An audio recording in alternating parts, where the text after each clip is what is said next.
Client side image map তৈরি করা শিখব। ক্লায়েন্ট সাইড ইমেজ ম্যাপ বলতে বোঝায় একটি ইমেজের মধ্যে কোনো একটি নির্দিষ্ট স্থানে ক্লিকযোগ্য এরিয়া তৈরি করা, যেখানে ক্লিক করলে একটি নির্দিষ্ট লিঙ্কে যাওয়া যায়।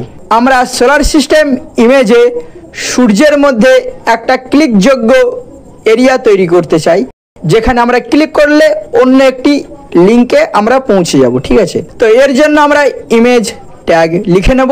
ইমেজ ট্যাগের মধ্যে আমরা এসআরসি অ্যাট্রিবিউট লিখে নেব। এই এসআরসি অ্যাট্রিবিউটের মধ্যে আমরা ওই সোলার সিস্টেম ইমেজের লিঙ্ক কপি করে পেস্ট করে দেব। এরপর আমরা ইউজ ম্যাপ অ্যাট্রিবিউট ব্যবহার করব।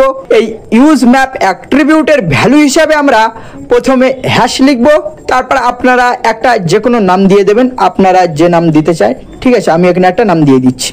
এরপর আমরা ম্যাপ ট্যাগ ব্যবহার করব। এই ম্যাপের ওপেনিং ট্যাগের মধ্যে নেম অ্যাট্রিবিউট